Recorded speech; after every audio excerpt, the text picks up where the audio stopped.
This is episode 3 of the magical musical instruments, the Wandering Zephyr. Welcome to the Magical Musical Orchestra, a musical world where music and magic intertwine. The wind lulls wild creatures to sleep, the stars sing lullabies, and otherworldly people create instruments that, when played, bring this world to life. Here, music is not just a source of entertainment, but a powerful force that can alter the world. The musicians play melodies that can heal wounds, calm storms, grow lush landscapes, summon animals, conjure gentle rain. Yet, these musicians can also evoke fear, ward off threats, and protect the realm from darkness.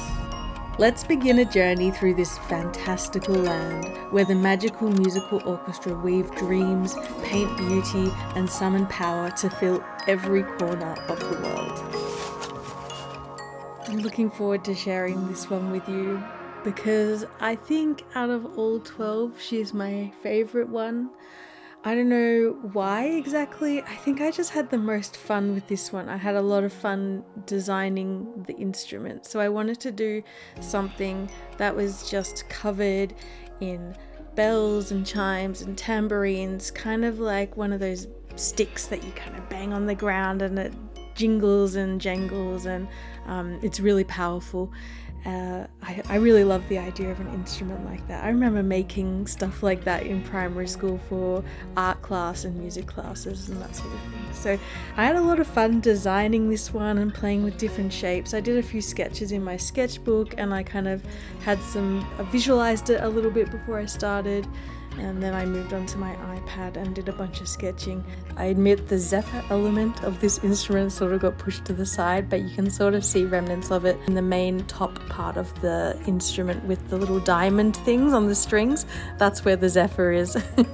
I designed the instrument quite quickly. It just took me a little bit longer to figure out a pose that would work with this instrument in the orientation of paper that I'm using. So I'm doing sort of like landscape orientation paper. So I needed something that flowed nicely. Originally, I would imagine a character using this instrument to be strong and standing tall and like on top of a mountain, but because of the orientation, I had to find a nice flowy, kind of floaty position to put her in.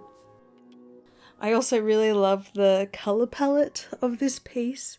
I'm a green girly. Green is one of my favourite colours, probably my most favourite colour, especially all those like rich, mossy, yellowy kind of greens.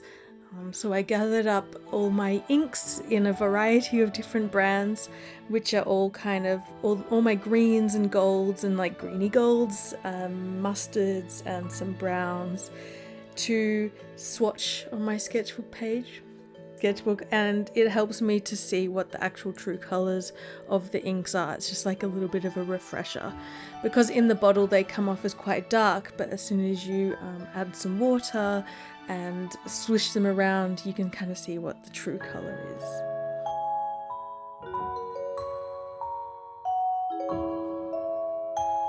If you haven't watched my video that I posted at the beginning of this series about how I set up and got ready for this series, go have a look if you're interested in what this is, why is there a little purple outline and how come I didn't have to sketch on it and that sort of thing. Go watch that video and you'll learn a little bit more. But I find it so helpful. I could just go straight in there into the zone and lay down my base layer, letting ink do its thing, just like moving around, seeing what happens when this color touches that color. Ink is really interesting because different brands and different ink makeups react differently to different other brands. So there is this light green pastel-y color that I have from Dodgy Ink. It like pushes all the other colors away from it. It's really fun to look at like that when I'm using it. It's not necessarily always what I want, but I kind of know what it does now that I've played with it a few times. And it doesn't do it with all inks, just some of the brands. But anyway, that's really interesting.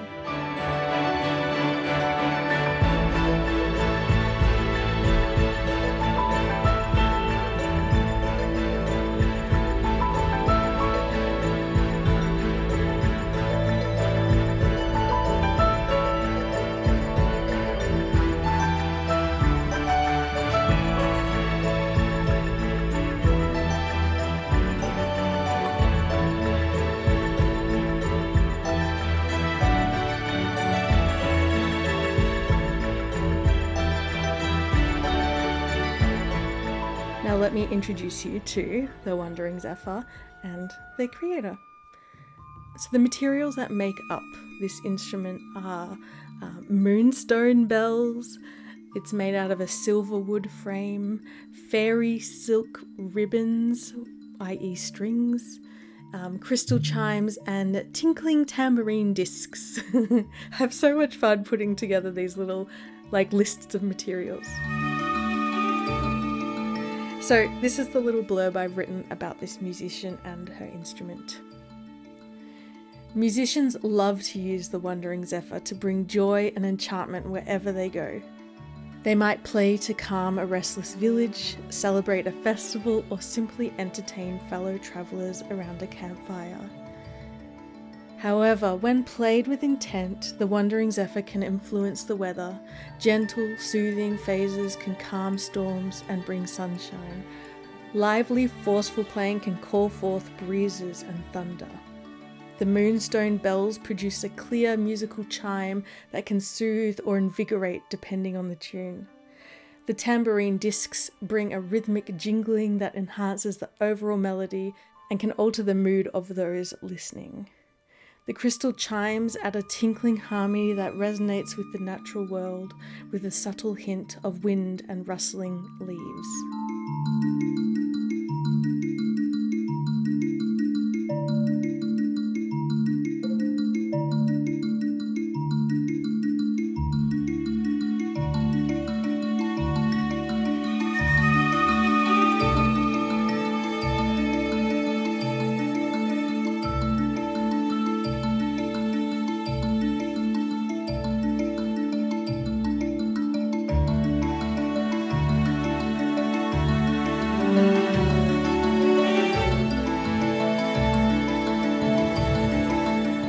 So this is number 3 of 12. There's a playlist if you want to go and have a look at the previous ones if you've missed them, and keep your eyes peeled for the next few coming.